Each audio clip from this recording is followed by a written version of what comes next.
আলম আসলে এরা দেশটাকে নষ্ট করে ফেলে দিল। এদেরকে নিয়ে আমি কিছু বলতে চাইছিলাম না, তবু না বলে পারলাম না।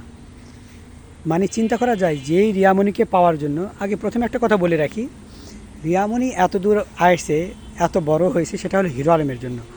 আগে কিন্তু কেউ রিয়ামণিকে চিনতো না, এটা কিন্তু সত্য কথা। এটা আপনারা সবাই জানি বা আপনারাও জানেন। মানে আগের এভাবে সে ফেমাস ছিল না। হিরো আলমের ওয়াইফ হওয়ার কারণে, পূর্বের সংসার ভেঙে ও ঢোকার কারণে এই রিয়ামণিকে আমরা অনেকেই চিনে থাকি। আশ্চর্যের বিষয় হলো রিয়ামণি যে আজকে যে কিছু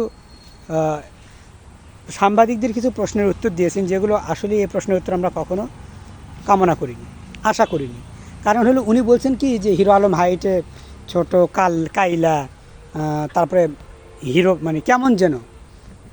আমার কথা হলো, তুমি যে এই যে লাইভে এসে বললে যে হিরো আলম মানানসই না, দেখতে কুৎসিত, বাজে, তারপরে তার ভালো লাগে না, তো যখন তুমি বিয়ে বসছিলে তখন কি দেখছিলে না যে হিরো আলমের তখন কি হাইট বেশি ছিল, বিয়ে করার পর কি কমে গেছে? নাকি তুমি যখন বিয়ে বসলে তখন হিরো আলম ফর্সা ছিল আর বিয়ে বসার পর কালো হয়েছে? তখনও তো ওই হাইট একই ছিল, গায়ের কালার একই ছিল। তাহলে তুমি তার সাথে বিয়ে বসলা, তার আগে কেন কালো মনে হয়নি? তার আগে কেন তোমার হাইট ছোট মনে হয়নি?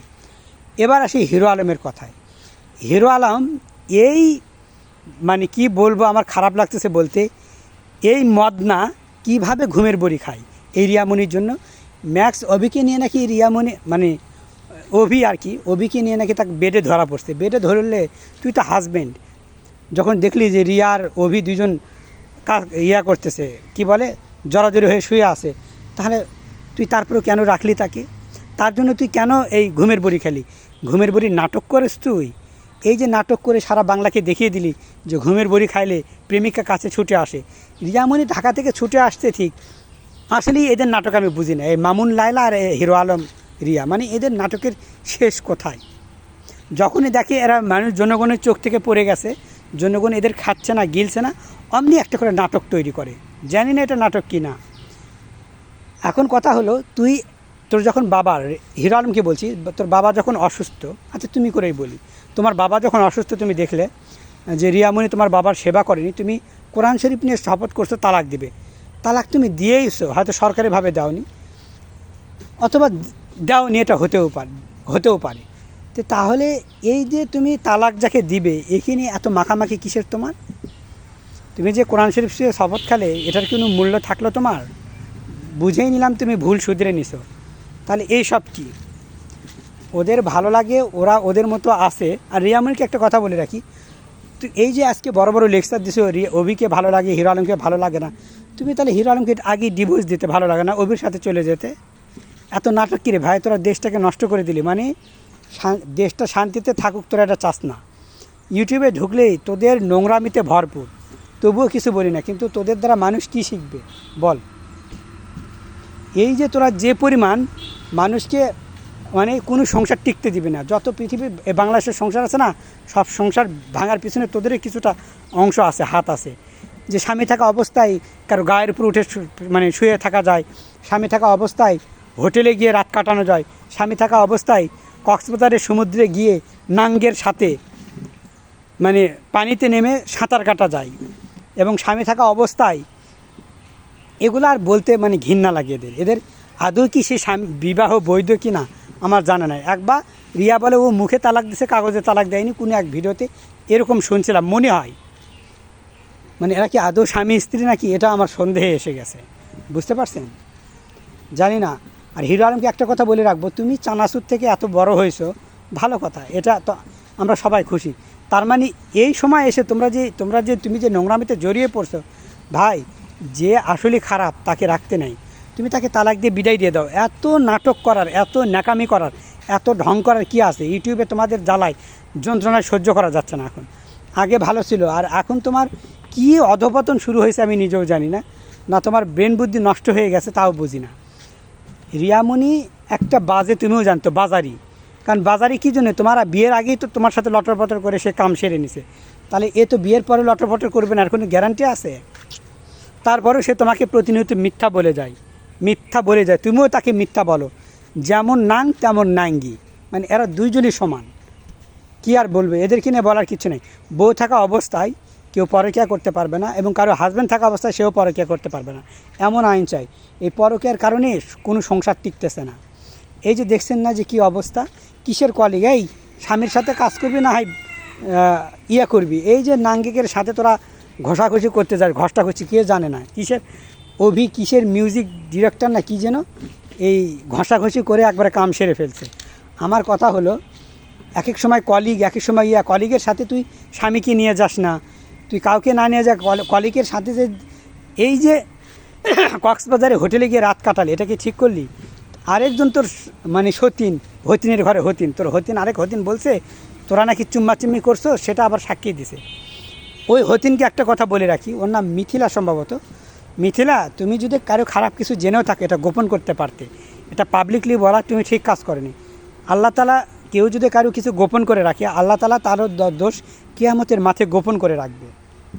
জানি হয়তো তোমার সময়টা ভালো যাচ্ছে, তুমি জানো, তুমি এটা মিডিয়ার সামনে বললা কেন?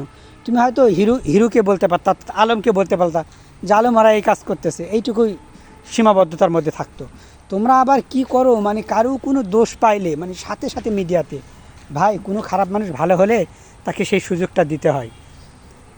খারাপ মানুষকে খারাপ বলে আরও খারাপ করলে আরও ক্ষতি। এই যে হিরো আলমকে সে তালাক দিয়ে দিছে, রিয়ামণি বলতেছে আমি এতদিন যে হিরো আলমের টাকা পয়সা ছিল খাওয়া হয়ে গেছে, ওই বাটকা হিরো আলম, কাইলা হিরো আলমের সব কিছু খাওয়া দেয়, এখন যেই ফর্সা পাইছে সেখানে গেছে। তুই যে হিরো আলমকে কালো বলিস, তোর হাত আর মুখের চেহারা দেখছিস কখনো? তোর ওই লাইভ ভিডিও দেখছিস যখন হিরো আলম তোকে ধরতে গেছিলো, কী যে একটা বাজে অবস্থা তোর, মানে কি বলবো, পাতিলের কালি নিজে মানে কাক হয়ে অন্যকে কাক বলা, এটা কেমন, মানে খারাপ লাগে বিষয়টা। আসলে তোমাকে ছোটো করার উদ্দেশ্য নয়, তুমি যেভাবে হিরো আলমের খুঁত দোষ ধরতেছো যে হিরো আলম মানে কুৎসিত বিচ্ছিত, তারপরে সমাজের সাথে যায় না। আমার কথা হলো, এই হিরো আলমকেই তুমি কিন্তু বিয়ে করছো, হিরো আলমের কারণেই তোমার আছে এত বড় পরিচিতি তুমি আস। আমার প্রশ্ন হলো যে তুমি যখন ওই যে লাইভে যে কথা বললে হিরো আলমকে নিয়ে কটূক্তি করলে, সমালোচনা করলে, তুমি কি নিজের হাত আর নিজের গাল দেখছো? তোমার গাল হলো পূর্ণিমার চাঁদ, আর তোমার হাত পা হলো অমাবস্যার রাত। নিজে অমাবস্যার রাত হয়ে অন্যজনকে অমাবস্যার রাত বলা ঠিক না। তোমাদের কারণে এই সমাজটা ধ্বংস হয়ে গেল, তোমাদের কারণে। জানি না এই সমাজ কখনো সঠিক পথে চলবে কিনা, বা পরকীয়ার আদৌ বিচার হবে কিনা, বা পরকীয়ার কোনো নতুন নিয়ম আসবে কিনা, আমার জানা নেই। শুধু এইটুকু জানি, সবাই পরকীয়া করে, কেউ প্রকাশ্যে করে, কেউ গোপনে করে, কিন্তু করে। তোমাদের টাকা পয়সা আছে, তোমরা ভাইরাল ব্যান, হয়তো এই কারণে তোমাদের বিচার ওইভাবে হয় না। এখনই তোমাদের নামে মামলা দিবে, 3 মিনিট পরে তোমরা একবারে জামিন হয়ে দাঁত কেলিয়ে খিলখিল করে হাসতে বা মানে বের হয়ে আসবে। আর গরিব যারা আছে তারা তো ওইরকম টাকা দিতে পারবে না, এদের জামিনেরও কি নাই, সুযোগ নাই।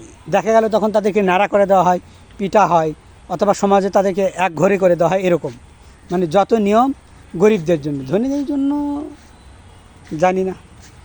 তোমরা এই নোংরামি বন্ধ করো। এই যে ঘুমের বড়ি খাওয়া, কত নাটক আর নাটক। আর হিরো আলমে কিন্তু এই যে ঘুমের বড়ি খায়, সেটা কিন্তু নাটক ছিল।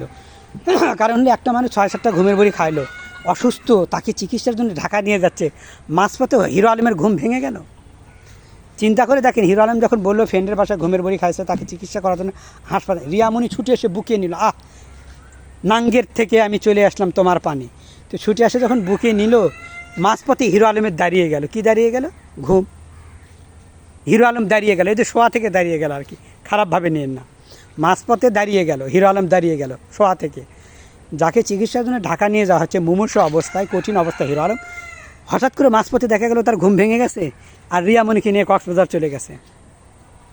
তোরা এই মিথ্যা নাটকগুলো বন্ধ কর, তোদের এই মিথ্যা নাটকগুলো নিতে পারছি না, ঠিক আছে? কক্সবাজার চলে গেল, যে মুমূর্ষু রুগী, চিন্তা করে দেখেন, ও ঘুমের বড়ি খাইছে, ও বাঁচতেছে না, ঢাকা চিকিৎসার জন্য নিচ্ছে, হঠাৎ করে মাঝপথে দাঁড়িয়ে গেল হিরো আলম, যা রিয়ামণিকে কক্সবাজার নিয়ে গেল। কক্সবাজারে নিয়ে গেলেও কি কাজ সারলো? কাজ হলো?